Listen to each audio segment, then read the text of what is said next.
use for the booster, and then do 2 different static fires on that orbital launch mount, doing that in a matter of weeks. Yeah, it was really an incredible turnaround to see. And the static fires did give us the data we needed to progress to launch and are a prime example of our engineer and technician teams working together to build creative solutions to keep us charging forward to bring Starship online. Yeah, even while we did all of that, we're still in the process of rebuilding that Massey's test site. That's where we want to continue testing our ships in the future, and we're getting it ready for that next generation of Starship version 3. Yeah, very excited. I'm looking forward to it. Yeah. Okay, back to the Rodney, rocket on the thank pad you so currently. much. Starship Thank you, is the Rodney. first orbital launch vehicle engineered to be fully reusable. It's built for frequent flights and a significant amount of payload. It is the largest rocket ever made, ever flown, largest flying object in human history. It's going to be the vehicle that enables our foundational mission to eventually bring humans to Mars. I recently, just yesterday, got a chance to do a deep dive into kind of everything big picture Starship. Had some special guests, Elon Musk and Bill Riley. Let's take a look back. We're about to launch the largest flying object ever made, but this isn't on the radar for everybody, and we know that. So we want to kind of take a beat, pull back, do a little bit of Starship 101. To do that, I've got some special guests crashing the webcast today. Joining me now in Star Factory, Producer, can Elon you Musk, go ahead Chief and Engineer mute at this? SpaceX, Bill Riley, our VP of Starship Engineering.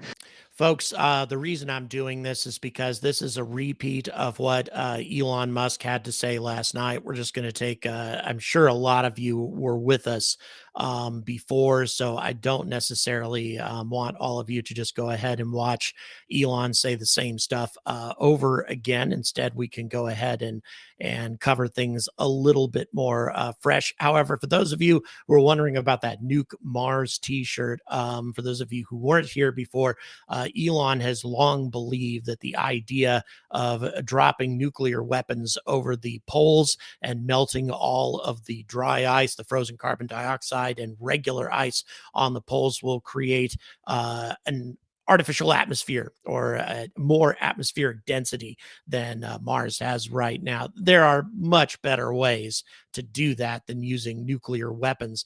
For example, focusing solar energy on the poles and melting the ice that way, and the carbon dioxide, that would be another way to do that. But even if they do, even if they were to melt all of the ice and carbon dioxide on the poles, it still wouldn't be nearly enough to produce an effective and viable atmosphere. It would certainly make the atmosphere more dense, but not enough. As a matter of fact, even if they were to cannibalize in all of the in situ carbon dioxide that's in the surface regolith and make that part of an atmosphere, even that wouldn't be enough.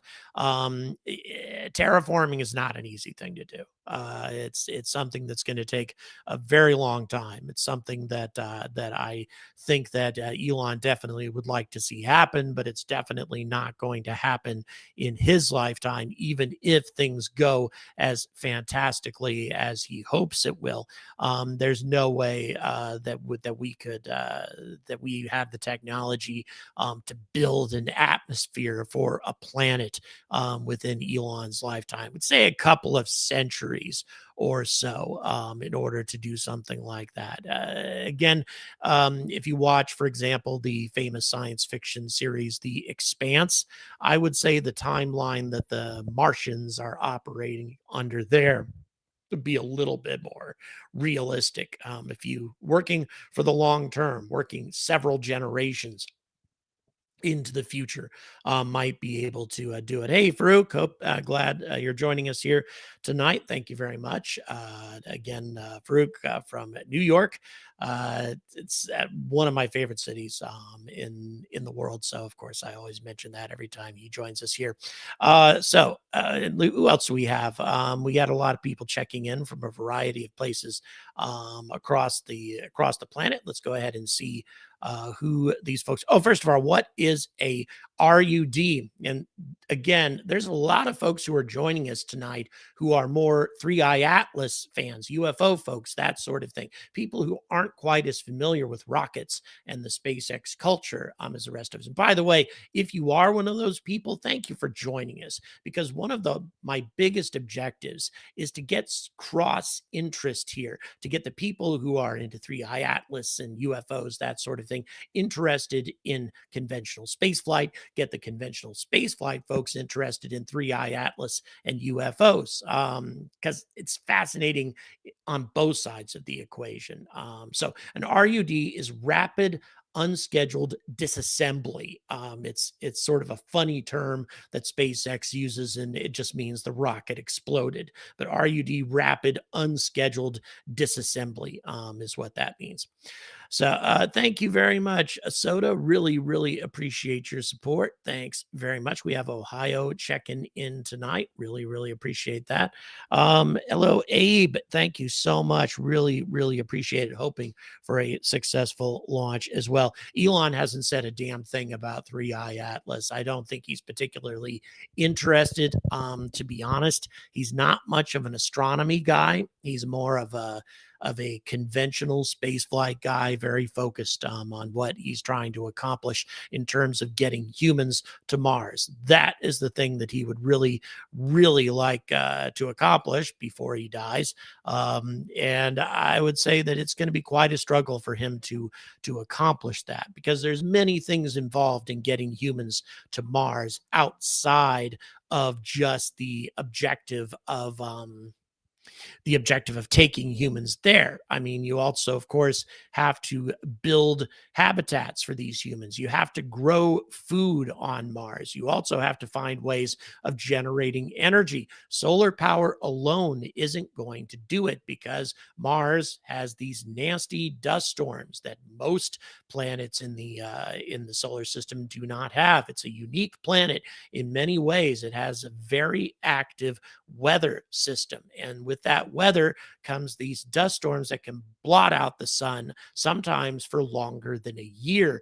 And when that happens, it kills solar power dead. So nuclear reactors is the obvious solution. But then again, if you're talking about a private colony on Mars, with not sponsored by NASA, not sponsored by the US government, getting your hands on a nuclear reactor is going to be a very, very difficult thing to do. So the other alternative, what is more likely to happen with a SpaceX colony, is they're going to need fuel cells that make use of either hydrogen or methane. Hydrogen is a little easier to get a hold of, because you can make use of in situ Martian ice, melt that down and break it down into its component atoms, or molecules rather, hydrogen and oxygen, and then you can use hydrogen fuel cells for power.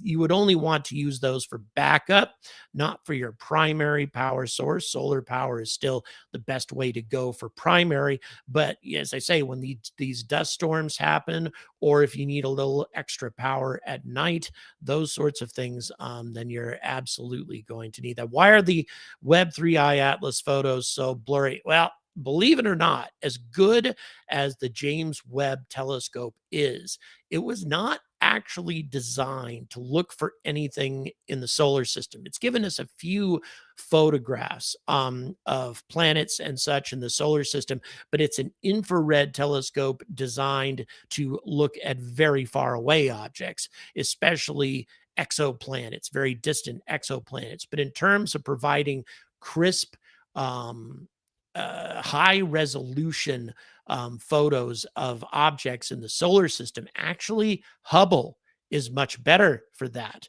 than the James Webb telescope. The reason the James Webb photos were so important is because the infrared telescope can break down the light and invisible light from an object and figure out its composition based on spectroscopy.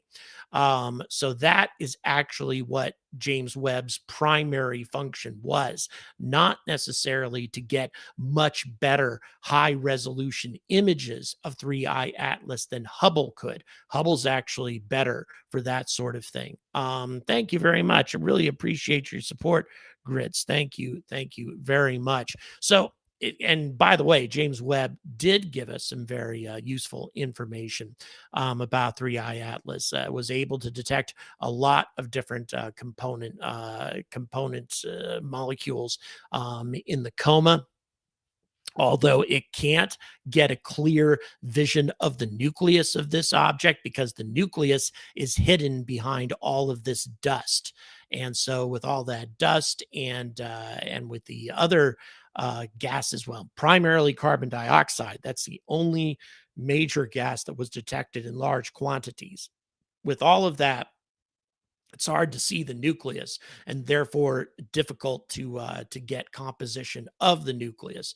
But that being the case, still it got some very useful information for the coma. And again, as I said in my video today, this object is different than any object we've ever observed in the solar system. No object has passed through the solar system or been observed within the solar system that has this kind of composition. It is unique. And that's why I find it so incredibly interesting. Is it an alien ship of some kind? Well, maybe, but if it were, then it would have to be some sort of asteroid ship, in my opinion. And something that's primarily asteroids with some mechanisms within it, or perhaps even habitable space within it. But even if it isn't an alien ship, it's still damn interesting. A very unique object, and that's why it's so exciting that we're seeing that right now. So, in any event, again, talking about 3i Atlas, but it may surprise some of the spaceflight folks who don't watch my UFO content to realize that I didn't talk about aliens much in that conversation, because that's not what we talk about when we're talking about 3i Atlas. We talk about what we see. We talk about what we've observed thus far and what it might mean. Then we extrapolate, but have to focus on what's true. What's going on with the booster? I'm sorry. Go ahead. Okay, so the looks like the booster's almost completely full. We are less than 30 minutes, substantially less than 30 minutes away from liftoff at this point. Yes, as you can see, the chill lines on the booster on the left-hand side. On the left-hand side of the booster, you can see the chill lines of super heavy as more and more and more propellant builds up rather within it. You can see it more clearly now in the right-hand side as well. You can see those little lines, those chill lines, and that shows where how far up the propellant has gotten. And of course, there's two different types of chemicals, two types of fuel within the super heavy booster. We have an oxidizer, and then we have liquid methane. There's much more oxidizer than there is methane. The ratio is roughly 2-to-1 or so. You need more oxidizer than you have methane, at least with this type of rocket. And again, this is a big departure from the types of rockets that we have seen in the past. Not a whole lot of rockets are running off of what is called methalox, methane and oxygen. Prior to this, we would either have hydrolox, hydrogen and oxygen, which was primarily used by the space shuttle's main engines, or you would have RP1, similar to propane, RP1 and oxygen, or also you would have solid rocket boosters. So there are more and more rockets starting to embrace this methalox approach, which provides more power for more bang for your buck. Methalox produces a tremendous amount of thrust for the amount of fuel that's consumed. It's a very efficient kind of rocket engine.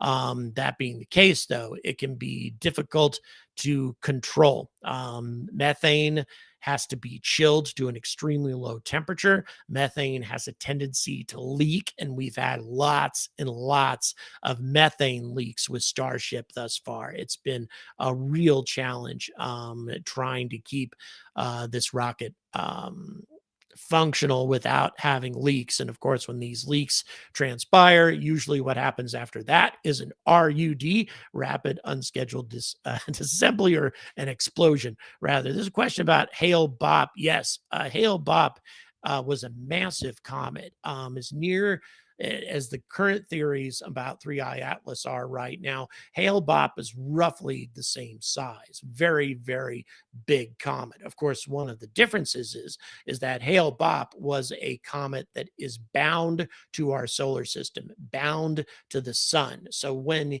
you consider the size of that comet, you have to compare it, of course, to all the many, many other comets that we have within our solar system. For every gigantic comet like Hale-Bopp, you have thousands of smaller comets, roughly the size of 2I Borisov. Even Halley's comet is quite large. So that is normal. What is not normal is having a gigantic interstellar object, given the fact that we don't see very many of those, 3 thus far in the last 10 years or so, with only 3 of them being spotted in the last 10 years. For one of them to be so enormous is really, really strange. An unusual thing indeed if 3I Atlas does end up being this gigantic. The stuff that's coming out of it from the bottom is venting oxidizer, venting liquid oxygen.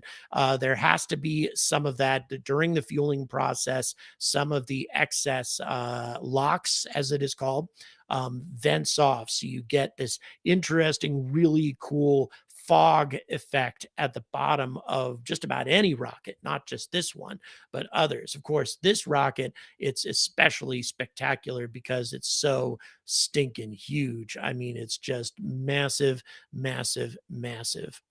So in any event, very, very exciting what we have coming up.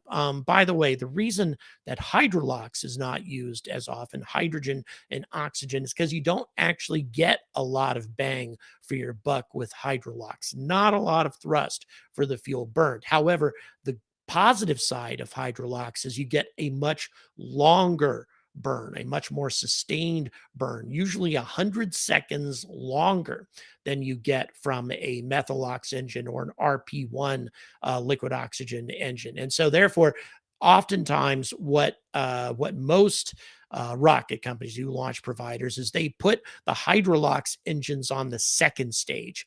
And a long burn on the second stage is a very, very good thing to have. And that's what ULA does. They did that with their Atlas rockets, and now they've done that also with their Vulcan Centaur. Even though Vulcan Centaur has methalox engines on the first stage, it utilizes hydrolox on the second stage, which in my opinion is a very good thing to do. But unfortunately, SpaceX isn't doing that. They have methalox on both stages. And I think that that could present a problem in the future, because it's much easier to find hydrogen in the solar system than it is to find methane. So in situ resource utilization to make new fuel will be more difficult with a methalox upper stage. John Morgan, thank you so much for the tenor. Really, really appreciate your ongoing support. We are coming in on 20 minutes before liftoff. I hope you guys have been enjoying this explanation here. It's sort of different coverage than we've gotten in the past from SpaceX launches. I guess I kind of cut in and started talking myself when they were replaying yesterday's broadcast with a lot of Elon Musk talking about Mars, that sort of thing. Instead of just listening to the same stuff all over again, I decided to talk to you folks about rockets and about 3I Atlas, and address some of the questions that you folks might have as well. So once again, to give you an idea of who's making use of this type of these types of engines, because it's becoming popular. Methalox engines, of course, are used by SpaceX and Starship, not the Falcon 9s, though. The Falcon 9s that have been so successful, so reliable, run off of RP1 and liquid oxygen, much more conventional rocket engines and rocket fuel. In addition to that, the Blue Origin New Glenn has 7, not quite methalox. It runs off of liquid natural gas, which is also methane, but just a little different. So you have that type of engine for the New Glenn, 7 engines. Also, Vulcan Centaur runs off of methalox engines for its booster stage. And those are the same engines, by the way, that Blue Origin uses for New Glenn. ULA contracted Blue Origin to build them methalox engines, which Blue Origin took forever to do, but ultimately they managed to deliver. And so far, those engines have been working really, really well. So you've had, and also on top of that, Rocket Lab. Rocket Lab has a new medium lift rocket called the Neutron that should launch, fingers crossed, sometime before the end of the year. And those are also methalox engines. So super, super popular to go with this type of solution now. Okay, let's see here. Well under the 20-minute mark at this point. How far along with the nuclear engine? Let me tell you something. Nuclear engines have been so frustrating lately. There was a contract put out, and Lockheed Martin was making a nuclear thermal engine that was scheduled to be tested for the first time in 2027. That has now been canceled. And the reason that's been canceled is because all of the testing that needs to be done to get a nuclear engine operational is no longer legal. It used to be when we were working on nuclear engines in the 60s and 70s, you could burn those kinds of engines nonstop way in the deserts of Nevada or Utah, somewhere in that region, with all the radiation that came with it, and nobody would care, or nobody would care all that much. Now, with all the new regulations on radiation emission, the amount of controls that have to be in place in order to make sure that you don't have a lot of radiation leaking into the environment is totally on a different level. And so as a result, it's going to be very challenging to get a functional nuclear engine ready to go. It's very frustrating, though, very irritating, given the fact that that China is also working on this, and they're probably going to care a hell of a lot less as to how much radiation they put out into the environment to get a nuclear engine up and running. So yeah, we've got some issues with that, and it is a bummer because nuclear engines could really revolutionize our ability to get to far away destinations. But not only that, even transporting cargoes to the moon using nuclear power, you could transport 2 to 3 times as much cargo with the same amount of fuel. And that being the case, it is disappointing that this whole process has kind of been brought to a screeching halt.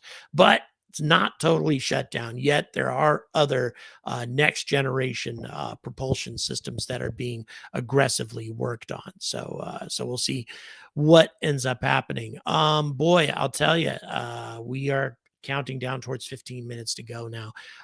At this stage, producer, with about 15 minutes to go, we'll go ahead and bring SpaceX back, if that's okay with you.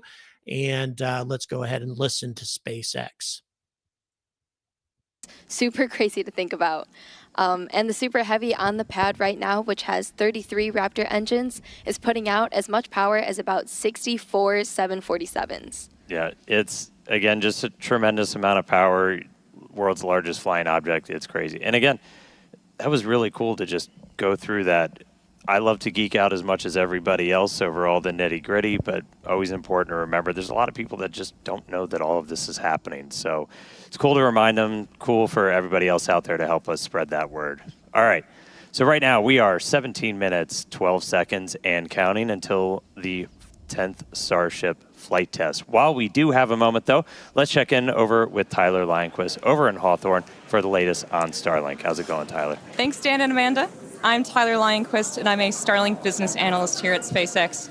Starlink is SpaceX's low Earth orbit, high-speed internet that's bringing connectivity both on Earth and in space.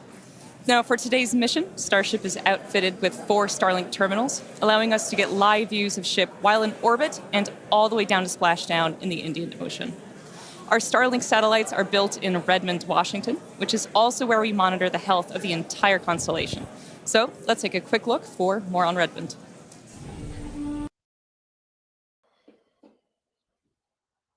All right. We have apparently more copyright music at the moment, so we have to cut that out for a moment.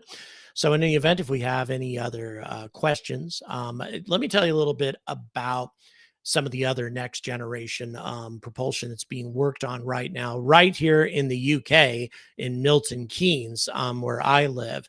There's a company called Pulsar Fusion, and they're working on fusion propulsion, but not fusion power. It's a much easier way to generate a fusion driven spacecraft if you don't have to worry about the power.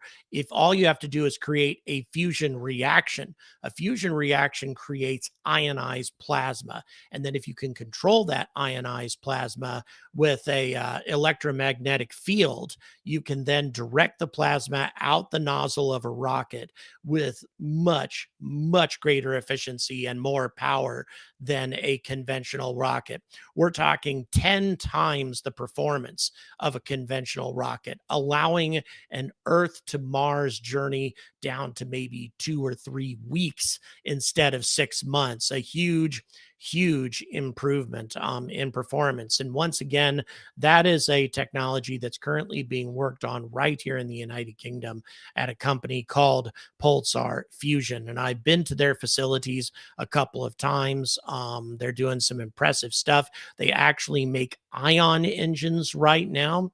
Ion engines being a similar concept, still creating plasma, but utilizing solar power in order to create the plasma, which means you don't have nearly as much energy and therefore not nearly as much plasma. So you don't get as much thrust at all. You get about the same thrust as if you put a sheet of paper on your spacecraft, constantly providing that thrust of a sheet of paper impacting your spacecraft. A tiny amount of thrust, but it goes on and on and on for a considerable amount of time. So yeah, they're doing interesting work, and there's a lot of companies We'll be that are launching in the working on future. different And as you can see here, variations once of a Starship plasma reaches a engine. nominal orbit, the Let's payload go ahead and door will bring slowly begin to open. SpaceX back, as long as we don't have music there. Starlink satellites will be dispatched relatively quickly, one at a time, like a Pez dispenser, as you can see on your screen. They'll be situated in one long stack, taking up as little space as possible, allowing for an efficient deployment sequence. Once a set of Starlinks are deployed, the next set advances and deploys until they are all drifting away from Starship to prepare for their on-orbit life. Each Starlink V3 launch on Starship is planned to add 60 terabits per second of capacity to the Starlink network. That's more than 20 times the capacity added with every V2 mini launch on Falcon 9. So we're talking about a massive increase in performance all around, which will ultimately enable Starlink to serve as the communications backbone of the missions to the moon and to Mark, Mars. you didn't miss So for much now, of we're going to anything. turn it back over to the team at Starbase. Thank you so much, Tyler. Okay, let's turn our attention to today's flight profile, which will feel familiar because it is. We're looking to get our first re-entry with this iteration of ship, and we're again intentionally stressing Super Heavy during its return.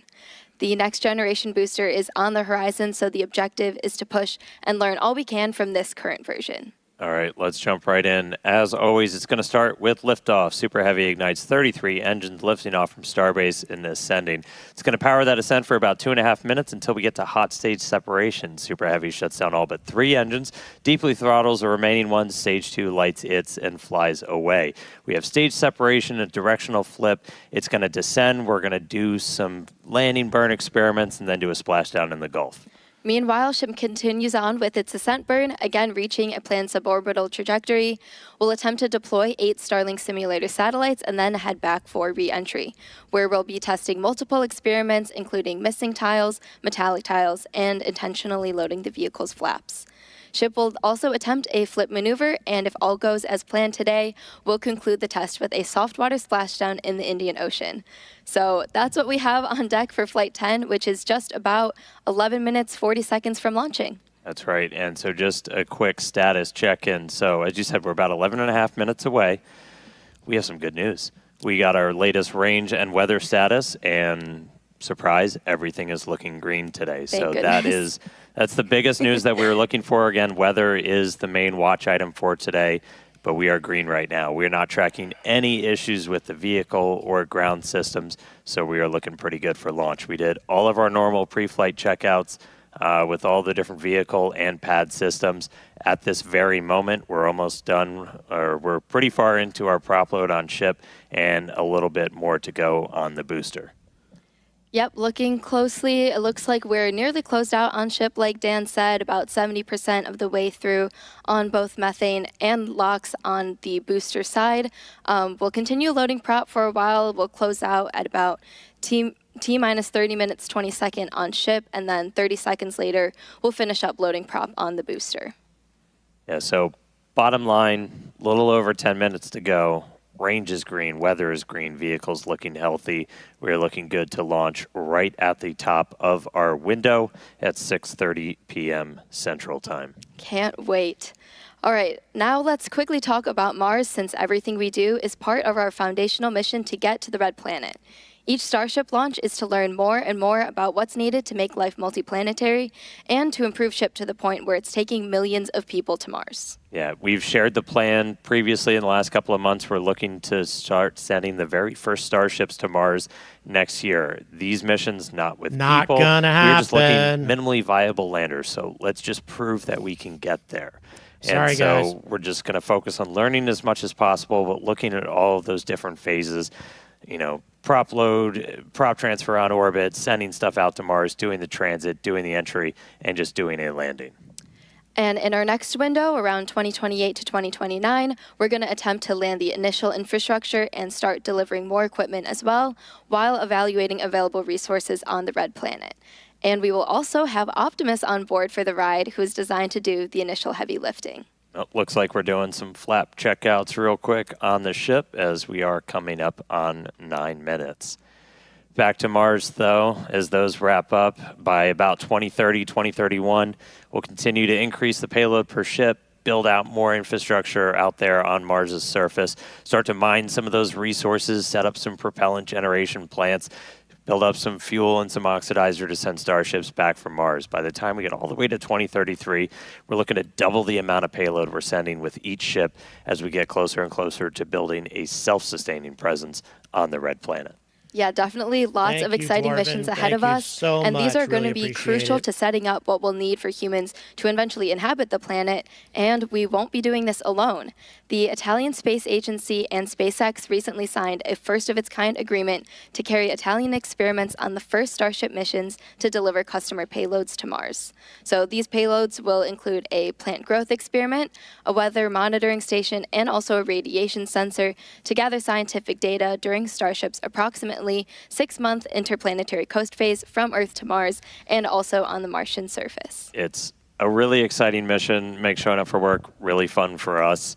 We're going to need to launch a whole lot more, though. So while we're just under 8 minutes away from launch today, let's head back over to Tyler and Hawthorne, talk a little bit about how we're going to be increasing the number of Starship launches going forward. Tyler?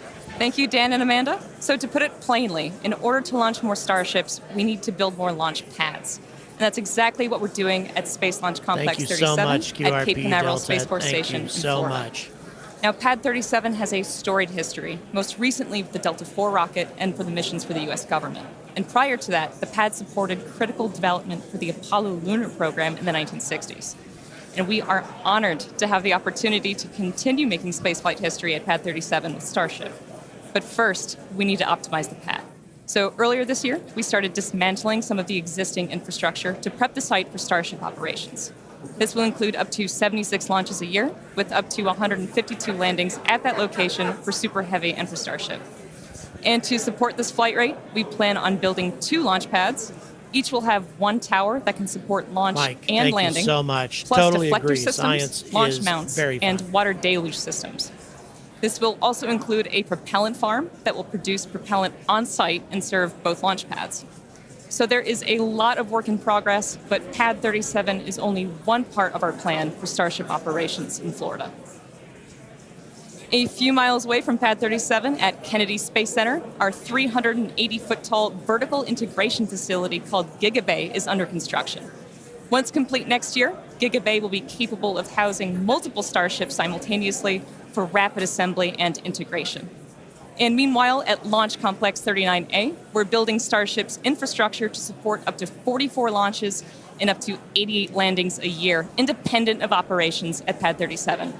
So with 2 launch complexes in Florida, we'll have the ability to fly up to 120 Starships annually, not including our flights from Starbase. So action is well underway in Florida. How's it looking in Texas?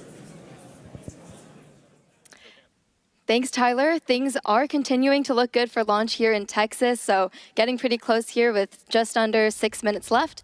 You mentioned Gigabay. We're currently laying the foundation for Gigabay here at Starbase as well, and we expect it to be up and running sometime next year. So yeah, there's a whole bunch of Starships on the way, and we're going to need more hands on deck. So come help us build the gateway to Mars. Visit SpaceX.com/careers to see all of our openings. Yeah, I've been here for a couple of years now. Nowhere more magical, more inspirational on the planet. If you're a space nerd, you can come be like Amanda and build these things for real. It's pretty insane. It's super exciting. And yeah, come check us out. All right. Absolutely. It's surreal to be here for sure. Okay, so we are looking like we're about 5 minutes away from launch and heading into terminal count. Range and weather are continuing to look good, and prop load continues on both stages of Starship. We'll close out here in just a minute or so. Yeah, we're just about done. It looks like, let me grab my numbers real quick. We're not tracking any issues. We are just creeping up to 90% full on the LOX on the booster, a little over 93% on ship. Fuel on the booster, and then ship we're just about to close out, so only a couple of minutes to go there. Once we're done, you've got just shy of 11 million pounds of liquid propellant on board those 2 different stages. We'll see a couple of final things happen. Well, you can't really see it. It's all going to be happening in our ground systems as we'll do pushbacks, clear all of the propellant out of those lines that are flowing up through the tower and into the vehicles, and get ready for launch. We just did our final guidance, navigation, and control system checkouts. Our flight safety system is being armed right now, and we're doing our final wiggle checks shortly with the engines on the thrust vector control. It's how we're steering the rocket. If we need to hold, which we are not currently tracking a reason to hold, really appreciate that would come at T-minus 40 seconds. You saw us do that yesterday. We can hang out there for about 8 minutes or so right now. That's the point. It's built into the countdown. If we need to wait for clouds that just won't go the heck away or any other issues, we can hang out at T-minus 40 for a bit. But at the moment, we're not planning to do that. Now, once we pass that T-minus 40-second mark, a number of events are going to occur in rapid succession. The ground spin and ignition systems come up to flight pressure. Ship will switch over to internal power, and after that, the QD arm lockout is removed in preparation for retraction, which occurs shortly after T0. And once we pass that T-minus 40 seconds, we do still have the ability to then recycle the count under certain conditions back to T-minus 40 seconds and hold there to assess what happened, and if we can proceed again back down to liftoff. That's right. We do have at least one point of no return, though. If the water-cooled flame deflector underneath the launch mount fires off, that happens a little bit after T-minus 10 seconds. That doesn't turn off once it starts going, so we would have to stand down for the day if we do hit a hold or an abort at that point, so we can refill water tanks. At this point, we're not sure if we'd be able to attempt tomorrow because we have fully loaded the vehicle. We have to do a lot of fancy scheduling to get propellant in here as fast as possible, but again, we've got a pretty heroic and amazing team that works all of those logistics, got us into our attempt today after we did an unplanned wet dress yesterday during our attempt. Keep it going. So really exciting to see. Not going anywhere. But we're coming up on 2 minutes. We've got a green range. We are green for weather. Green has always been my favorite color, only more so now. And we are not tracking any issues with the vehicle today. I think we got a Starship launch, guys. It's looking very, very, very Yeah, good again, at the not moment. planning on holding That at sky T looks minus 40 seconds gorgeous. right now, but in case we do pass that and any issues come up, we can recycle the count. We're pretty lucky that we have this ability. Falcon doesn't have that built in, but being a developmental program, this affords us a lot more flexibility, so super useful to be able to have that. But again, not currently tracking any issues, so hopefully we'll be good to launch today. All right, coming up on 90 seconds. We've got a pretty good crowd gathering with us Go, right outside guys. Star Factory here at Starbase. Looks like we're getting a quick TVC, that wiggle check. This is my favorite view of the rocket. Right under the launch mount. All right, so we've got crowds gathered out at Hawthorne, crowds gathered here at Starbase. Super fun to see people getting to watch out on the front lawn now. 1 minute to go to launch. All right, got 60 seconds. We're going to go ahead and mute me, I think. All right, so again, our hold point comes up at T minus 40. Just a few tracking seconds. any reason to stop there, so we should. Godspeed, Starship. Let's go. That. All right, let's go ahead and we are through bring T the minus rocket 40. We are counting down. We're going to let our flight director, Maciek Batura, take us the rest of the way. 30 seconds, the 10th liftoff of Starship.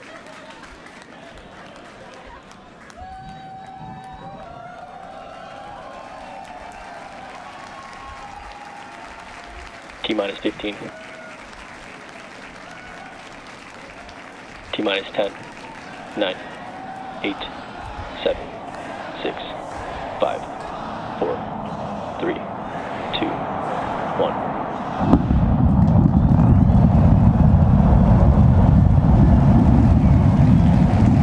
We have liftoff.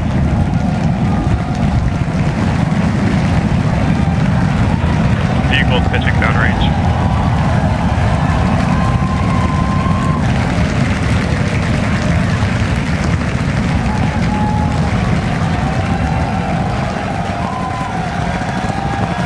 Booster chamber pressure nominal. Magnificent, guys.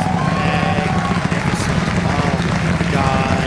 Just glorious what we're seeing right now. Once again, a spectacular liftoff. Wow. All right, we're a little I'll tell over you, 40 seconds never seen one of these into things flight. in 33 out of person. 33 rapid Avionics engines. power and telemetry nominal. Everything's looking Getting good really call outs, good healthy so far. systems on the booster as it starts to pitch over the Gulf. All engines functioning. This has, of course, happened before, but still utterly fantastic. All right, we're a Again, little the over biggest 1 rocket minute in into human flight, about to history pass through Max Q. is now in flight, about to pass through Max Q. Q right now. All right, so we are through the period of maximum dynamic pressure, Maximum max dynamic stress on the pressure vehicle is as it through. continues to fly. The maximum Our amount of next major stress on the event is vehicle is going to be now hot over sta- with.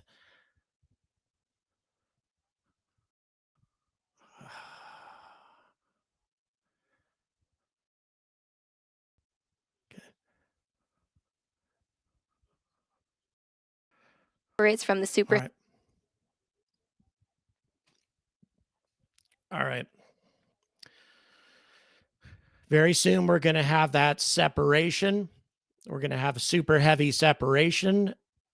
And this is what's called a hot stage separation, where the engines fire before the super heavy booster breaks away from the rocket to get better performance out of the rocket. Only recently has this started to happen. There's one engine down on the booster. One engine failed. Okay, guys. So that's not a great sign, but nevertheless, there's no reason why this rocket can't do everything it needs to do with one missing engine. But still, you'd like to have all 33 as opposed to only 32. We're going to keep our eyes on that, though. Here we go with the throttle down. So at this point, and that main engine cut off. And here comes the hot staging, guys. Hot stage separation. Once again, American rockets never really did this. All right, hot stage separation. All right. The boosters are up and running. All 6 engines seem to be going on the upper stage. Everything still seems to be going very well.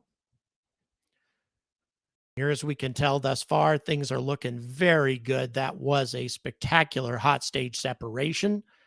Again, that is an unusual thing for American rockets. The Russians did that a lot, not as much with the American rockets. So far, things are looking really good with this flight. Both ship and booster are looking nominally. There's still 1 engine missing on the booster, but that can definitely be dealt with. We don't like to see engines fail, but when you have 33 engines going, failures happen sometimes. I mean, it's kind of hard to avoid it. The good news is 6 engines going solid on the upper stage. That is extremely important. Now, there's not going to be any kind of booster catch going on here. And bear with me, I'm listening to their commentary at the same time. So it's just going to be a splashdown in the ocean. They're keeping things pretty simple here. So there will be no booster capture. All right. So far, things are looking pretty good.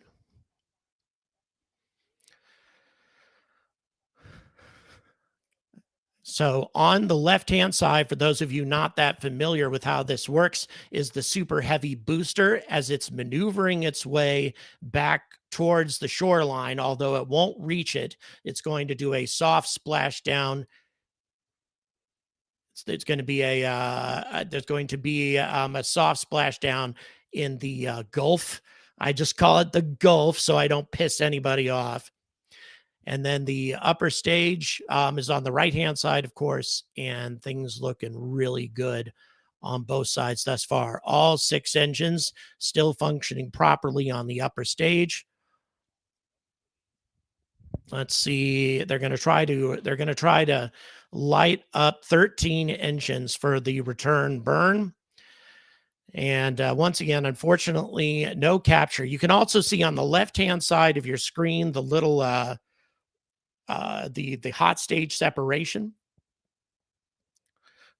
that falls into the ocean separately, provides protection for the booster when you do those hot stage separations where the engines fire as the separation takes place, again to improve efficiency and improve the amount of payload you can get into orbit, but that can damage the booster. So that's why you have those hot stage rings on top of the booster to protect the booster from those engines as they fire. Again, this is a very unusual thing with American rocketry. It looks like we still have 6 engines going just fine. I'll tell you, this is going much better than the first 2 launches of the year, the first 2 launches of Block 2, but about the same as Block. Let's see what happens, though, with the booster. This looks like it might be better. Okay, looks like we've lost 2 engines. Okay, here we go. Yep, soft landing accomplished. We got a successful soft landing of the booster in spite of those missing engines. Very, very impressive performance. Very impressive performance on the part of the Super Heavy booster in spite of those engine failures. Again, a couple of engine failures is not something that's too problematic, but at the same time, not something that you really want to see. But the Raptor 2 is being replaced by Raptor 3 anyway. So just because we're having these issues with Raptor 2 now doesn't mean that that's going to be an ongoing issue. So far, though, the upper stage is looking beautiful.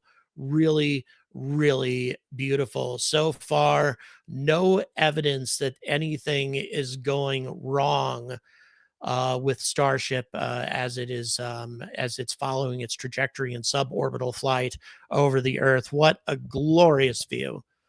What a glorious view. Again, this is being provided by Starlink. Topples over. There's a decent chance that it's going to blow up in the process.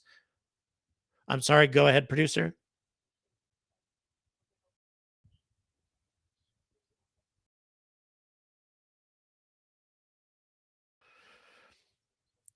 Okay. It could be that the booster came in hard, according to my producer, didn't land quite as softly as the announcers would like us to believe, and so that might be why we had an exploding booster. But a definite report, definite explosion was heard at Starbase and probably by everybody else on South Padre Island. If you have never seen one of these launches, it is so ridiculously loud.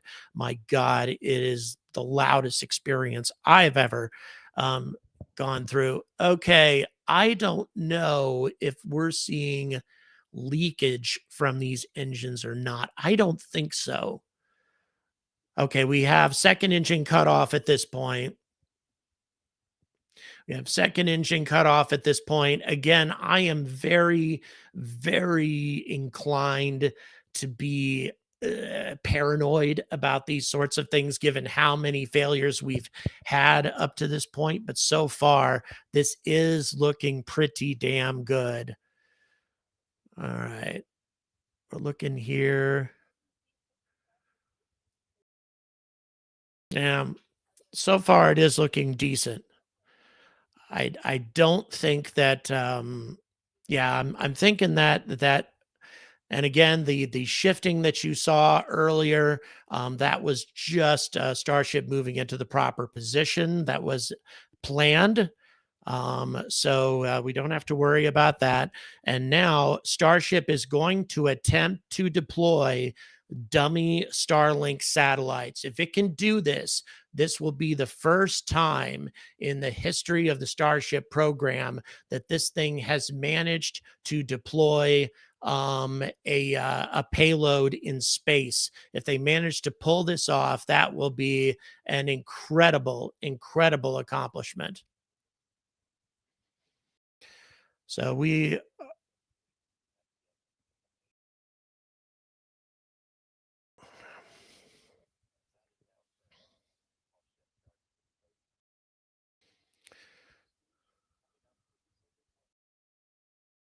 all right. So the flight termination system's been disabled, indicating that they're not concerned about it blowing up.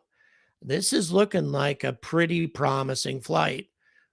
We will see what happens. All right.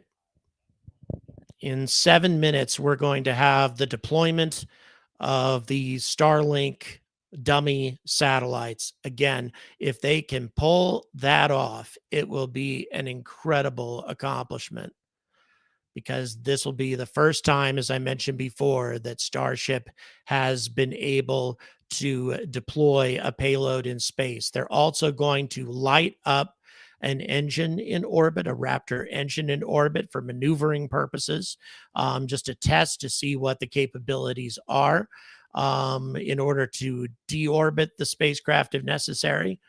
Boy, this is very interesting. I'm not sure if I've ever seen these kinds of visuals before.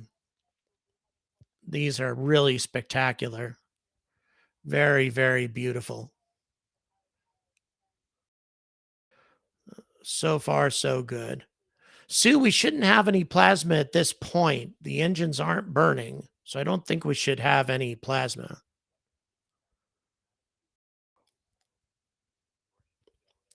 Looking pretty good.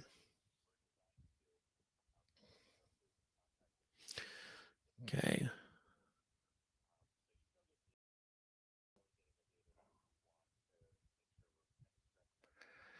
Yeah, and when you see things falling off, by the way, guys, that shouldn't be a signs of concern. You're always going to have flakes of ice coming off of the rocket because, of course, this thing is loaded up with super cooled liquids, both methane and oxygen. So you're going to have a lot of ice that is accumulated on the rocket during the fueling process. Not all of that gets shaken off during the flight, so therefore, you're going to see some of that as this thing makes its way through space.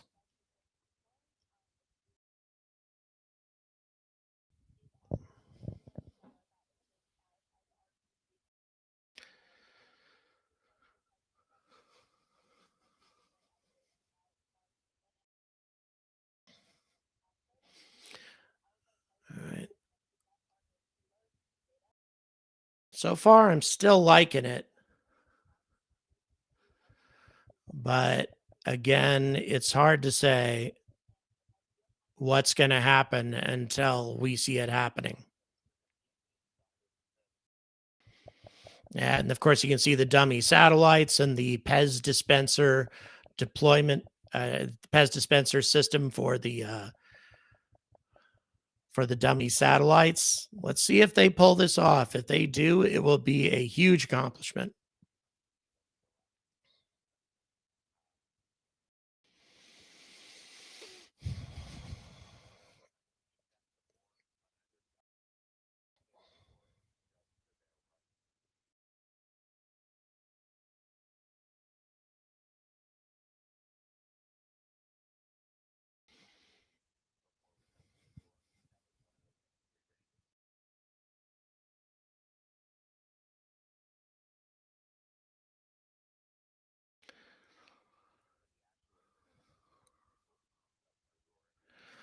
Yeah, these are not functional satellites, but they're very large. There's only 8 of them, and they weigh a total of 16 metric tons.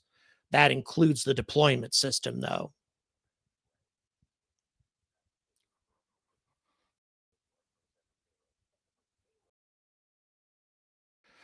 It would be the first payload you've ever deployed, though.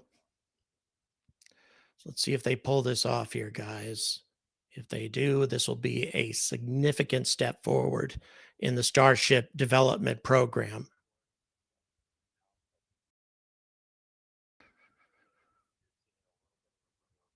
Yeah.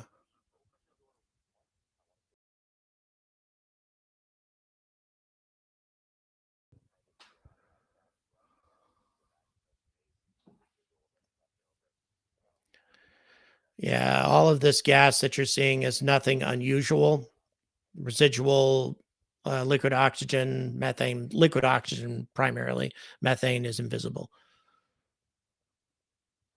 So yeah, no actual satellites. But then again, if they can actually pull off a successful deployment here, that would be quite an accomplishment. So let's see. Do we?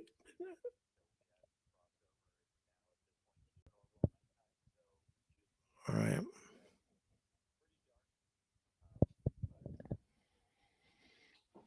Boy, this is looking good. Finally, Block 2 may have most, if not all, of its hiccups taken care of, just in time for graduating to Block 3. All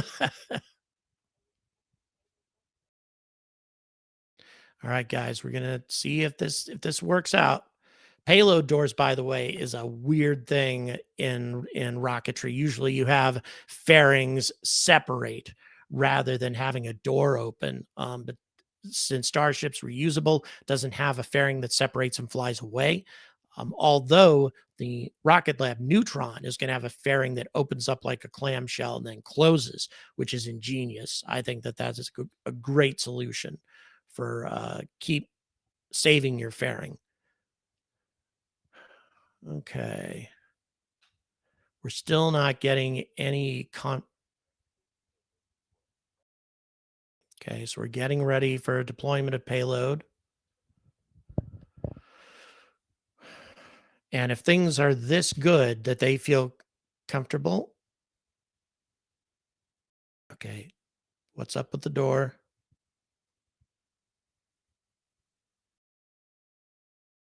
Okay, we're waiting for confirmation on this. All right, so we have an open payload door, guys.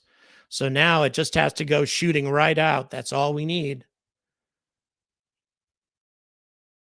Okay, just a few seconds. Then we should see one of these things go flying straight out of the ship. Boy, this is a huge moment. Here we go. Here we go, guys. Wow, amazing camera views that we're getting here. Just spectacular. All right, come on, come on, come on. Let's do it. Let's do it. Let's do it, baby.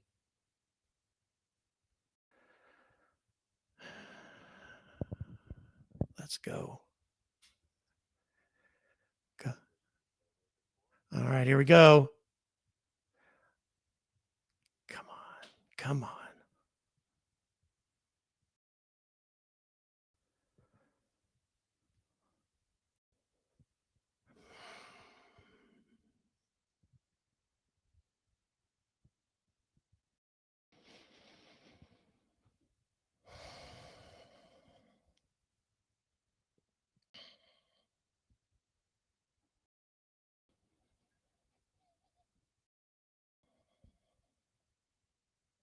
Come on, baby.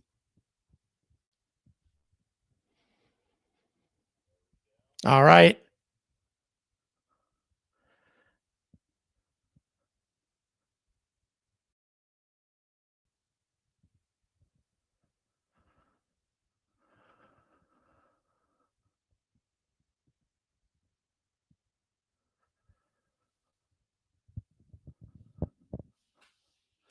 All right. So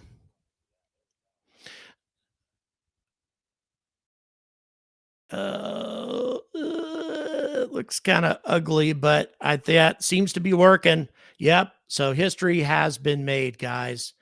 We have successful payload deployment, not all of them yet, but so far it seems to be working. Successful payload deployment into space from Starship, first time ever. First time ever. Starship manages to deploy a payload into orbit. Huge, huge accomplishment. Massive accomplishment.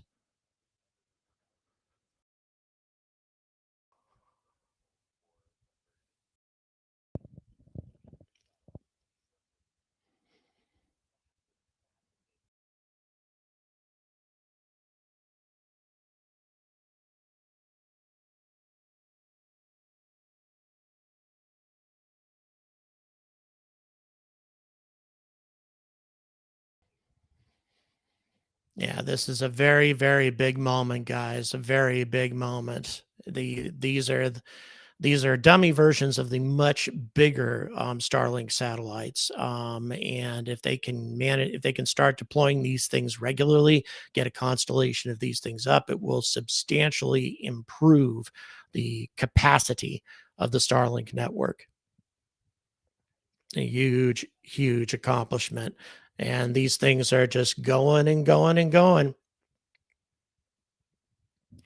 Super, super impressive.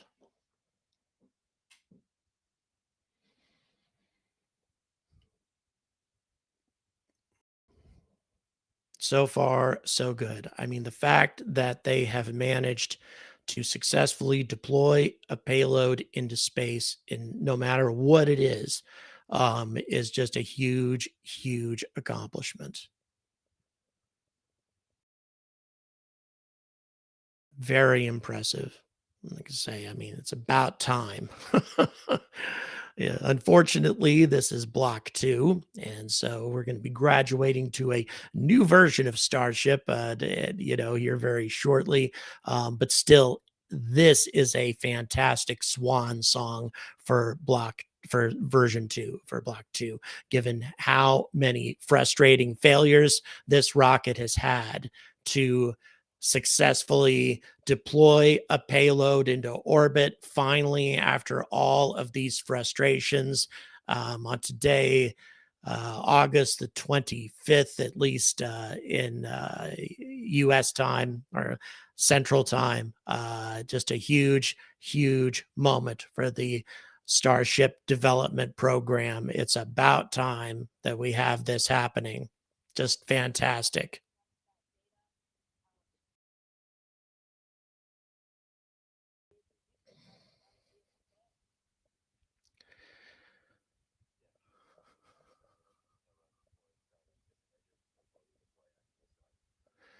Yeah, this is really impressive. Really impressive. Yep. And they seem to be going through their Starlink payload without any significant problems, popping one after another out into space. Of course, it's an open question as to whether or not these things are actually being delivered into the proper trajectory or anything like that. But the fact that they're getting them out of the damn ship is a huge move forward. So yeah, it's finally after a year of about close to 8 months of frustration, we thus far have a pretty big win for Starship. Even if the rest of it goes to hell, this is a big win for the Starship development program.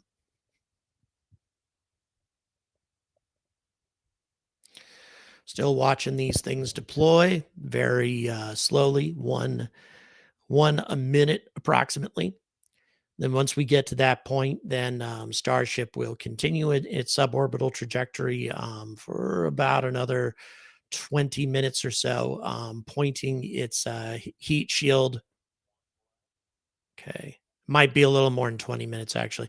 Pointing its heat shield towards the atmosphere and preparing for reentry. So here we go. Very impressive. And looks like that they've only got one more. They've only got one more of these satellites to go. Dummy satellites, keep in mind, but still looking good. Yeah. Yeah, important to keep in mind that these satellites are all going to burn up in the atmosphere, being fired out into suborbital space. They're not going to be able to stay. They're not going to be able to stay in space for very long. But nevertheless, doesn't really matter. They're accomplishing what they set out to accomplish. Finally, very, very big, very, very big moment. It's great to see it. Great to see it.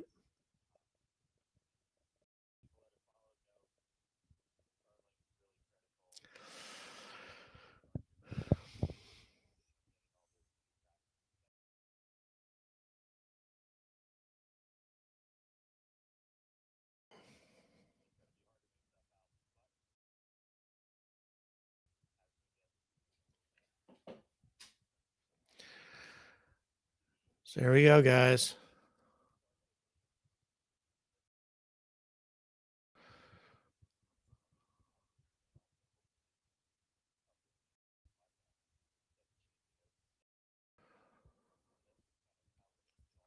So we're gonna have a reentry in a little while. I am going to step away from the camera for a couple of minutes, take a little bit of a break, and you can continue watching the suborbital flight. And the next step is reentry. Let's see how well Block 2 does on this reentry. So, producer, if you are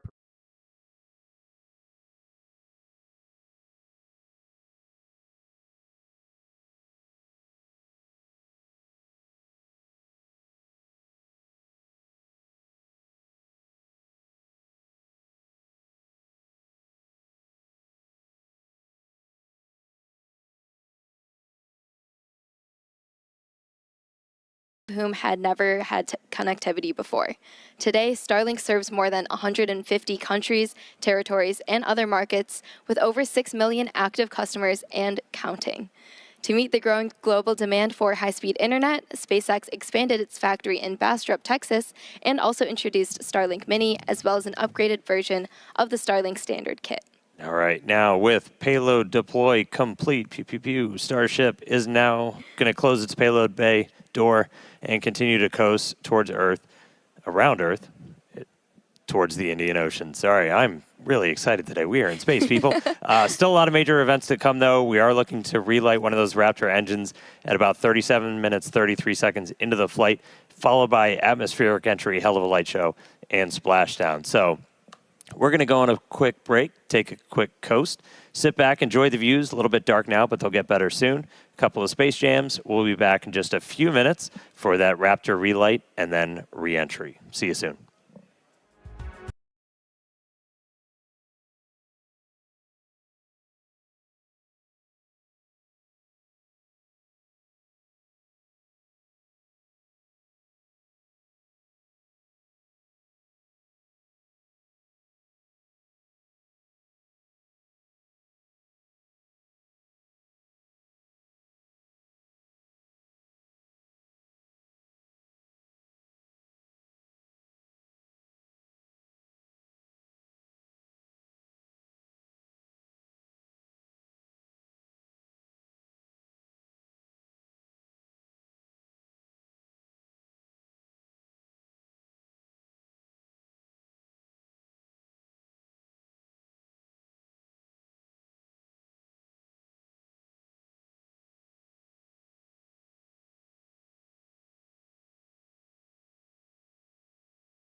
my first and last mistake.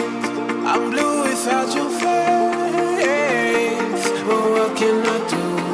'Cause I'm just a sinking ship, and you're just a pair of lips that I've lost in the moment. All I want is for you to come back. Now I'm caught in the middle of life, and I need you to survive.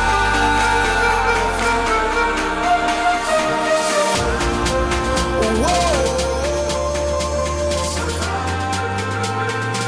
I need you to survive. 'Cause without you by my side, I can't survive.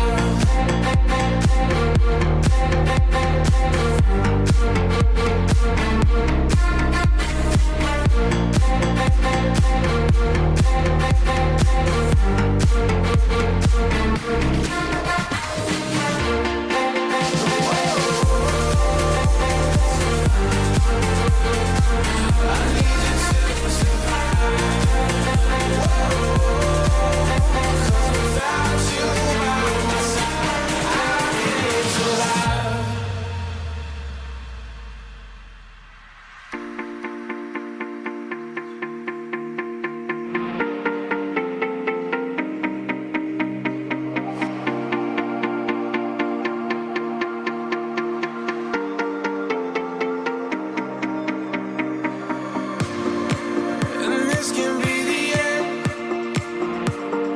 I won't just settle for being your friend. A broken bond is not too late to mend. But what can I do? 'Cause I'm just Hey, folks. So, yeah, we managed to cut out the copyright music real quickly. Nice of SpaceX to just go ahead and do that and ruin everybody's YouTube live streams. So, that being the case, we have Starship moving. There's going to be a test, possibly, of Raptor 2 engine in orbit. Again, kind of questionable as to how necessary that is, given the fact that there's going to be an upgraded Raptor 3s eventually. So testing Raptor 2s, I'm really not sure how much value that brings, but still trying to maneuver Starship and such, or just firing up the engine so you can maneuver it in the future is important. And of course, if we're talking about going to Mars next year, let me tell you, first of all, why that's impossible, but what they're going to have to do in order to accomplish that. To get to Mars, even to send Starship in the direction of Mars on a collision course or whatever, not even trying to land, you probably need at least 5 or 6 refueling missions to Starship. It seems like maybe they might not totally refuel it if their only intention is just to fire up the engines enough to escape Earth's gravity and go on the way and head towards Mars on a collision course. May not require 10 refueling missions as a mission to the moon is going to require. So that being the case, it might not require as many refueling flights. But keep in mind, thus far, there's been no refueling flights at all. In addition to that, the tankers that are going to be involved in this refueling process are going to be Block 3 tankers, which means we haven't seen a single test flight of a Block 3 Starship yet. We haven't seen a single test flight of a Starship being powered by Raptor 3 engines yet. So the notion that we're going to be able to switch gears again, because keep in mind what happened the last time SpaceX switched gears between Block 1 and Block 2.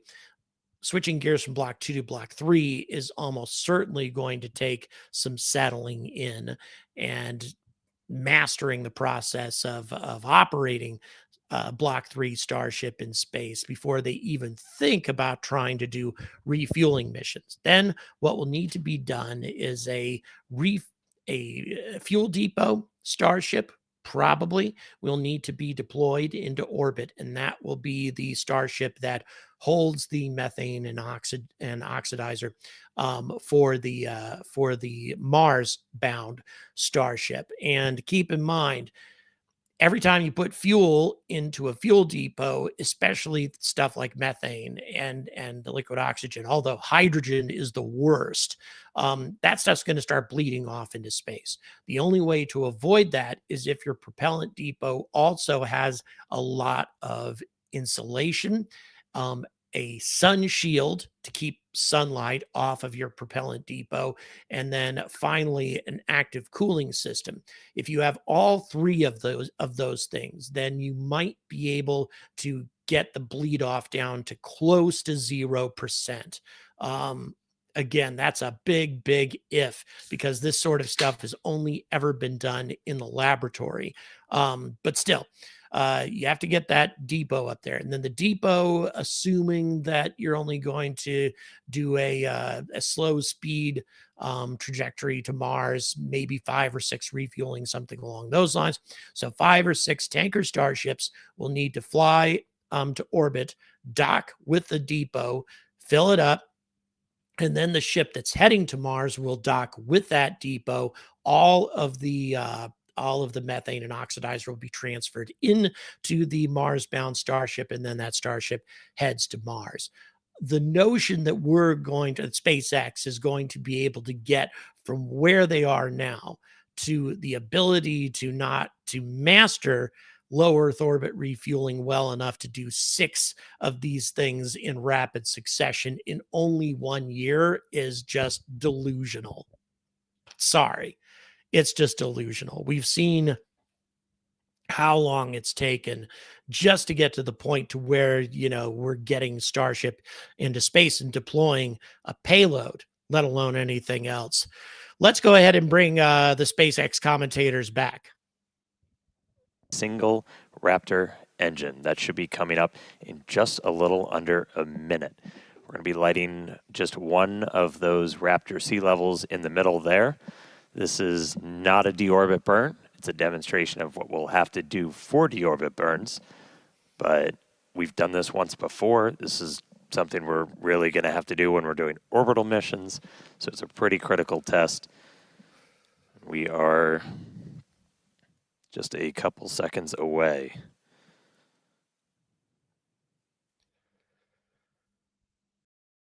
Okay, so let's light up. Sorry, we're about 20 seconds away. Psych. So we got a little bit more time. So we are going to see one of those Raptor engines light back up. We are through the deorbit demo gate, so we should be seeing. For those of you just joining us, things have been going really, really well here. Very well. Relight demo startup. And shut down.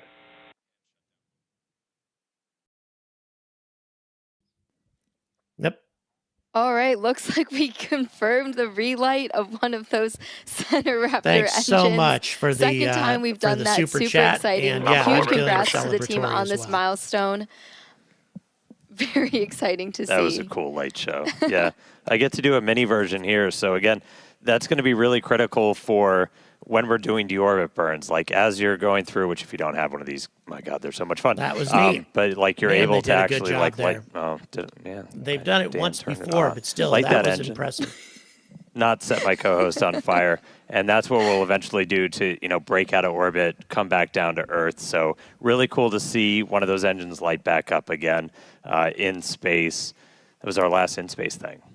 Very exciting. We're going to be heading back for re-entry at about T plus 45 minutes. So we're going to take another quick break, and we will see you soon. Okay, so they are taking another break. We've got about 6.5 minutes or 7 minutes or so before the re-entry process will begin. This is the first time this year that Starship has attempted a re-entry over the Indian Ocean, actually, as opposed to tumbling and burning up. This is an actual re-entry attempt, and it's been quite some time. So yeah, we'll see what happens from here. Tell you, very, very exciting. Looking forward to seeing what happens here. It's been a while. It's been a while, and we actually haven't seen Block 2 do this at all. Thus far, all Block 2 has done is explode and burn up in the atmosphere. That's about all it's been able to accomplish. No payload deployments. One rocket managing to get to the Indian Ocean, but was still tumbling crazily by the time it got there. So yeah. Hasn't been great, but you know what? For the swan song, if this is indeed the swan song of Block 2, which in my opinion, it should be, I think at this point, Block 2 needs to be retired. They have one more rocket. They have one more Block 2, but there's some speculation that they're going to use that as sort of a test bed article of some kind. And personally, I think that's probably a good idea. I think that they should do that if this particular Block 2 flight goes really, really well. So far, it seems to have been going well. Again, it's difficult to interpret. It's been interesting, the different changes in lighting and such. But near as I can tell, the trajectory looks good. We see from the attitude of the rocket, you can see that at the bottom right, the attitude of the rocket seems just fine. Pointed with the heat shield facing towards the atmosphere as it should. And the performance of this heat shield is going to be very critical. SpaceX has continued to struggle and experiment with their with this heat shield. The objective, of course, is to have a fully reusable heat shield that doesn't require tile replacement. That is a lofty objective. That's something that NASA was never able to accomplish with the shuttle. It's going to be a hell of a task to try to pull that off, but they may be able to do it. So yeah, again, the Starship's attitude is still looking good. Whoa, what was that? Okay, looks like we have the sun. Oh, thank you so much for the 20 quid. Thank you so much for the 20 quid on the vertical side. Really, really appreciate your support. The Interstellar channel. Yep. Well, I'll tell you, 3i Atlas has been a huge boost to this channel, especially in getting lots of new subscribers. 25,000 new subscribers in the last month and a half. Really, really appreciate it. Mike, thank you so much for the $10. Really, really appreciate your support as well. I don't think we have any spinning. I think instead we had sort of a sunrise effect there. Not seeing any sort of funkiness going on with the rocket attitude. So far, it's still looking good. Really, everything's been looking pretty impressive with this flight. It's almost if they didn't have these problems earlier in the year, even though, of course, they did. Can't pretend that didn't happen. And it has been a thank you, Sue. Really appreciate that. Thank you. By the way, Sue was my wonderful host in Los Angeles. Her partner is the son of the legendary Dr. Gilbert Levin, who put the only life experiment equipment on any NASA probe on the Viking mission to Mars in 1977, where that experiment, the label release experiment, detected life. It did. No question. The results were positive over and over and over again. Just because the scientific community says that the results were inconclusive or whatever doesn't mean that the results of the experiment weren't positive, because they were. So in any event, it was a great experience to stay in LA for a few days and to get acquainted with Dr. Levin's work. Of course, he's passed away recently, but in any event, his legacy remains. Boy, I'll tell you, what a glorious sight we're going to be getting here very, very soon. And again, the reason that SpaceX wants daylight over the Indian Ocean is so we can get a good view of the of Starship as it attempts to do a soft landing in the ocean, where they should have drone cameras waiting. Andrew, thank you so much for the $10. really, really appreciate all the generosity tonight. Thank you so much for helping keep this channel going, and also for supporting upcoming trips to Australia and New Zealand. We have coming up very, very soon, actually only 16 days from now. In 16 days, I will be boarding a flight to Sydney. I'll be stopping in Ho Chi Minh City actually on the way. Ooh, interesting. We've got the flaps beginning to deploy, preparing for atmospheric re-entry and atmospheric maneuvering. So this may look a bit ugly. The light show has started. Re-entry All right. has begun. We Yep. are starting So we to got re-enter re-entry the Earth's atmosphere. going now. Again, super, super impressive. Thus far, regardless of what happens from here on out, this is a successful flight. Regardless of what happens from here, this is a successful flight, successful test.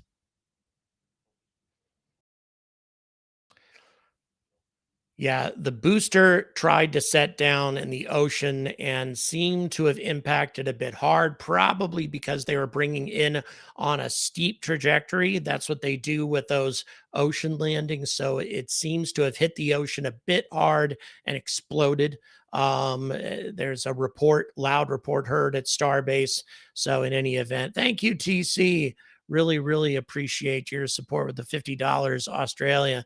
Really, really appreciate. Boy, I don't even know Kalgoorlie in Western Australia. You know what? I would really love to come to that part of the country during my visit, but long, long ways from Sydney to the western regions of Australia, Perth, and all that. A long, long journey. We'll see.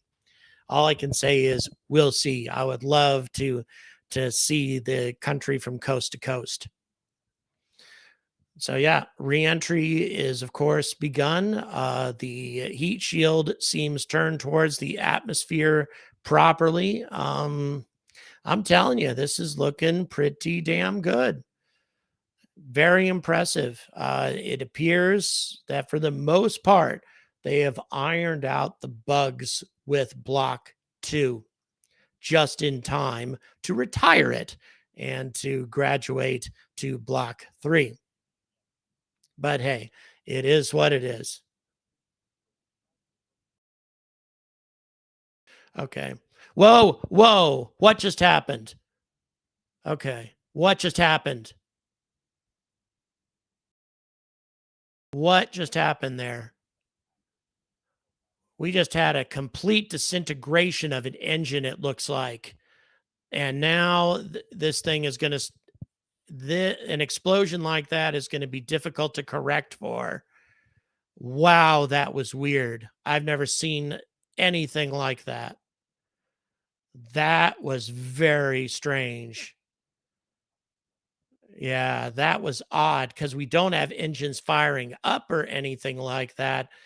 It is going to be virtually impossible for this thing to try to do anything resembling a soft landing with an explosion in the engine bay.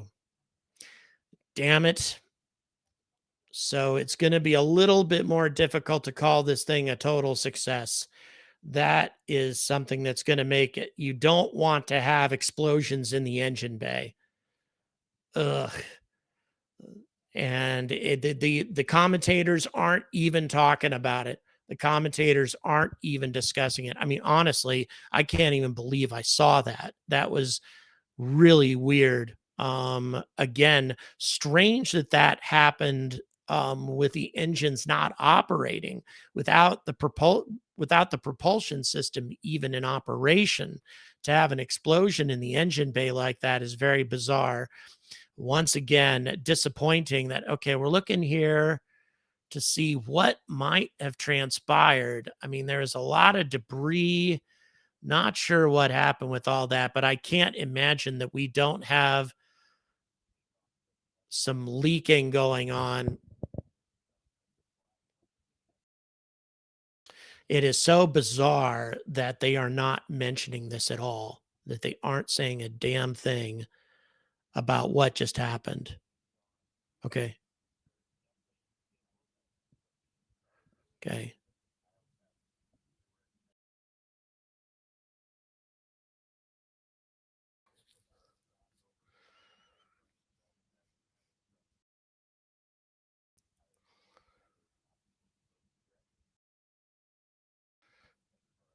Okay, so yeah, Will, I think you're right about that. I think it's very possible that tiles may have detached and smashed into the skirt.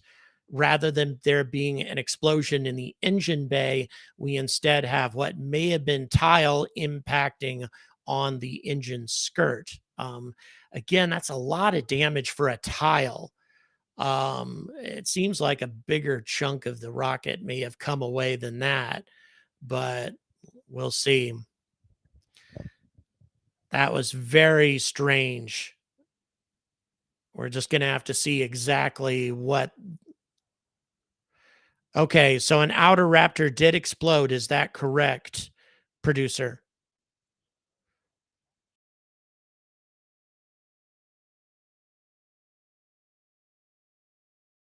Okay.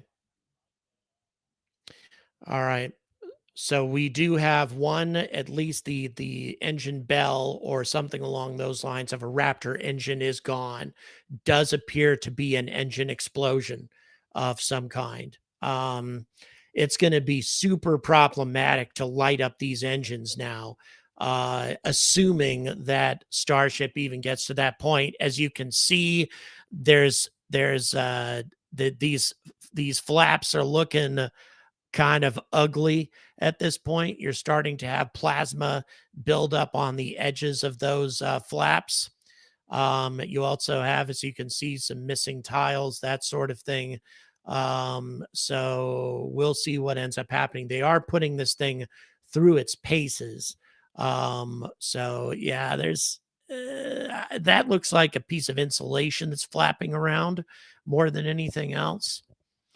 So, and once again, we're expecting to see fins and flaps take. Boy, yeah, that engine is wrecked. That is one, what appears to be a wrecked engine on the outside. Ugh. So yeah, very, very odd that that transpired so early in the reentry process. It's too bad to have these little footnotes on these flights. Again, for the most part, this was still a good flight, but still having that happen. You know what? I'm not one of the, as people who've been watching my channel long enough know that I'm not the kind of person who just lets this stuff go and says, oh, yeah, but, you know, for the most part, it was great. And we learned from these things and we're going to get a lot of data. So, man, it was this huge success. No, it's a qualified success. Qualified success with some footnotes with things that may have gone wrong here. Now, once again, if it's just a nozzle or something, I think it's more than a nozzle, though. That looks like a whole engine gone. Boy, that's ugly. That's ugly. All right. So, yeah, we have flaps taking damage. That has happened before, again, indicating that the heat shield is less than perfect. We still have some work to do on this heat shield. And if you're going to get reusability on this thing, the heat shield needs to perform better than that. But once again, this is something that was expected. So yeah, it's kind of ugly. People have backed up the people in my Discord server have backed up the footage, watched a few times, and the appearance is that there was an engine that did pop. So let's see what happens with the rest of this.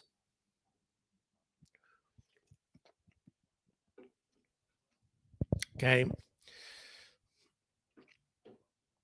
Just a moment here. I'm going to have a look at a picture of one of the damaged flaps.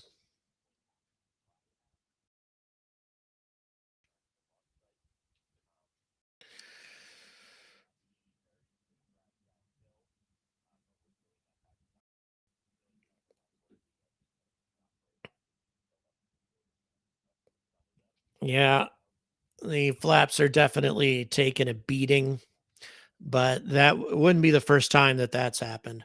It might still make it though down, it might still make it to roughly the area that it's supposed to.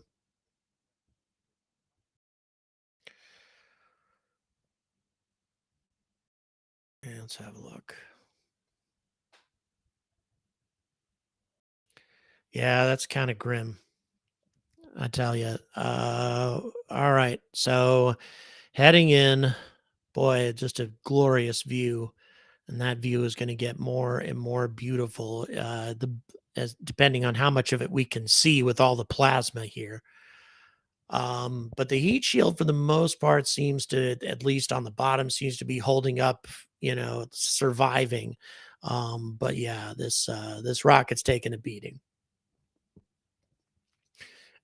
And as I say, nothing about this flight has proven problematic to me, except for what just happened in that engine section. That was not cool. So I got my doubts that they're going to be able to safely power well, it doesn't matter if the thing blows up. Powering up the engines could be quite problematic, given the damage, but I'm sure they're going to try to do it anyway. There's nobody to hurt in that vicinity, nobody really close by that could be put in danger. Just drone cameras in that region. Things getting more and more beautiful over the Indian Ocean as the descent continues. Boy, so far it's still hanging in there, which is impressive. Again, with that blast, or whatever it was in the engine chamber, that it is impressive that this thing is still holding together. And boy, you see, Landing enables us to have more rapid reusability with these it. vehicles. Wow. That's not what we want to see. So Neat stuff. The ship I itself, have to it's admit, a it's little over amazing 50 that meters you get tall. a chance to see all this Landing stuff in real enables time. us to have more rapid reusability with these vehicles. Another thing that's not what we impressive. want to see. So we started. The ship itself, it's a little over 50 meters tall. Landing Top enables right us on the to have more horizontal rapid stream, we're going to show reusability you with a these vehicles. replay, or we're showing you a replay of that explosion. The ship Boy, look at itself, that. it's a little over 50 meters tall. Yeah, that was Landing ugly. enables us to have more rapid That was kind reusability of with these ugly. vehicles. That's not what we want to see. So we started. The ship itself, it's a little over 50 meters tall. Landing enables us to have Okay. more rapid reusability with these Yeah. vehicles. That's not what we want to see. So we started. The ship Okay, itself, there's it's also burn a through little over 50 on meters the tall. flaps, as Landing well, because enables we have a us to number have of more people in rapid our reusability Discord with these vehicles. server. By the way, That's these are not all what we wanna Patreon see, so we folks. started. A lot of them are really knowledgeable in space flight. A lot of them know more than I do, that's for sure. Boy, yeah, that burn through on that flap is ugly. Boy, that's ugly. Again, though, to be expected. Again, the heat shield is still very much a test article, and the trajectory still is good. Still a nominal trajectory. That's super impressive, given that you just had an explosion in the engine bay. That's incredible. Yeah, we will see. Tracy, good question. I don't know if it'll make it without burning up or not. It has done it before.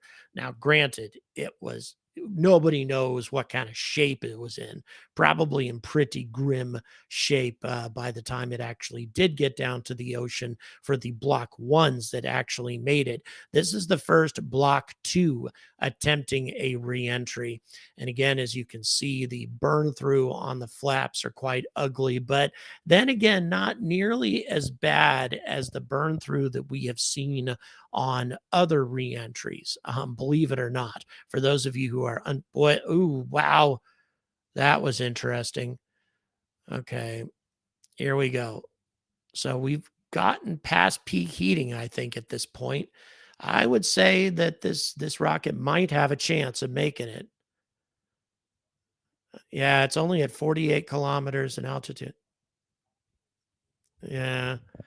We'll see. I would say that it has a decent chance of making it. Once it goes down to the point to where the temperature gets under control, all of that plasma and burning is going to go away. Metal fires don't burn very long. So I would say that I'd say this thing has a decent chance of making it down to the ocean. As to whether or not it's going to be able to fire its engines, no one can say. I would say that that's going to be an interesting experiment, because I don't think SpaceX has ever tried to fire up the engines in the aftermath of a engine chamber explosion with one Raptor that appears to have just blown up. Again, that was kind of ugly, and we're going to have to see what caused that. I wish there wasn't that footnote on this flight, because otherwise this flight's gone really, really well. All right, so here we go.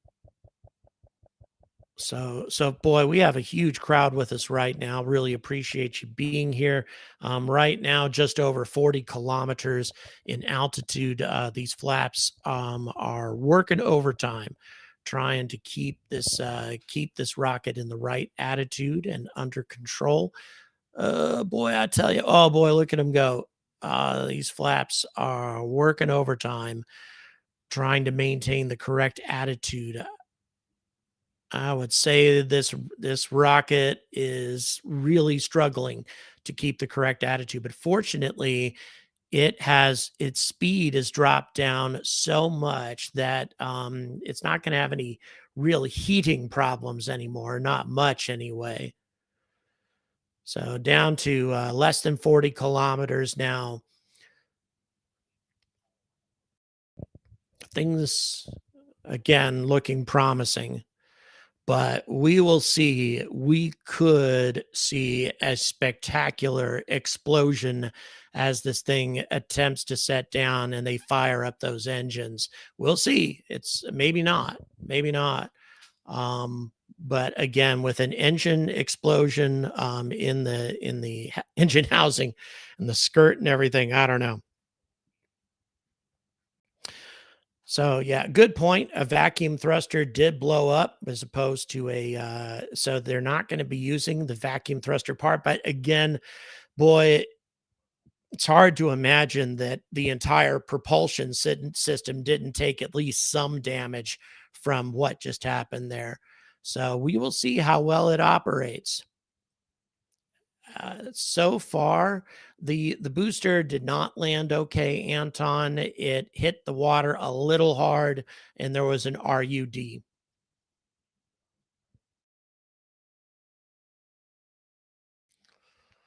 All right.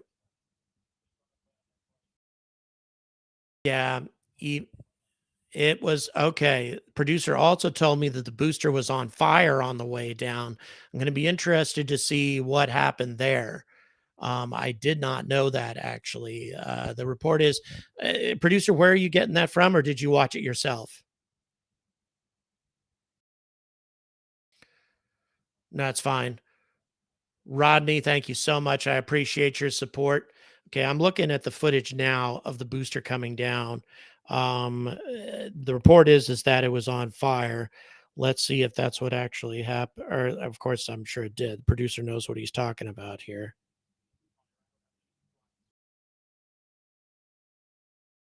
Okay, I'm checking this right now.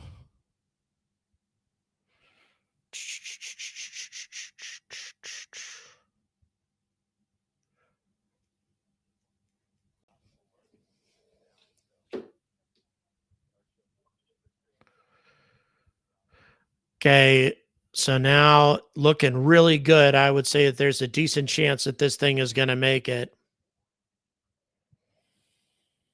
Yeah. Yeah, I would say that we had a fire. I would say that we did have a fire on the booster as it was coming down. There was a lot of smoke coming off of that thing. Yeah. Yeah. That thing, that was ugly. That was ugly. Yeah, the yeah, that was, yeah, I have to admit, and that appears to be, sorry about that, guys, for the long silence for me as I was checking all of that out. But the landing of the booster was ugly. And it appeared to be on fire as well. So that's another footnote we need to add on to this. Thank God that that thing wasn't coming in for a booster catch, because it might have damaged. Well, they wouldn't have even attempted it. They would have just sent it towards the water rather than sending it towards the landing sites. We have that as well. We had a less than optimal performance of the super heavy booster and that explosion in the engine chamber. Again, still way better than what we've had with previous flights of this thing. I mean, you know, I don't want to sound like I'm saying nothing but negatives now that I'm learning about a few of these things. But at the same time, we can't pretend that these things didn't happen. Super Heavy Booster did not perform nominally, and this explosion in the engine chamber was not great. So in any event, we'll see. Will we have a relight explosion is the big question now. So here goes the belly flip, guys. Here goes the belly flip into the atmosphere, getting a lot of deceleration. Essentially, terminal velocity is what it's going through now. Terminal velocity as it attempts to execute its landing maneuver. Let's see whether or not it can pull this off. And igniting these engines, how much damage they take. Here we go. 3 engines firing. It survived. It survived. Oh my God. Oh, look at it. Oh my God, that thing is ugly looking. Look, but it made it. It made it. How about that? But and there it goes. Kaboom.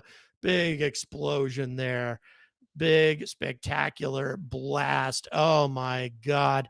But at the same time, the fact that the engines worked, but I'll tell you, look at that. Jeez Louise, that Starship was ugly looking. That heat shield looked nasty, but at the same time, the fact that it did that is incredible. That's incredible. I mean, that was an ugly looking landing. I mean, it would have blown up if it was trying to set down on the ground too.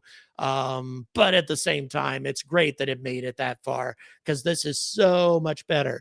So much better than any of the previous Block 2 flights. That was a significant accomplishment. As I say, a couple of footnotes, but overall, a big leap forward for the Block 2. Just in time for us to retire it. I can't help but say that.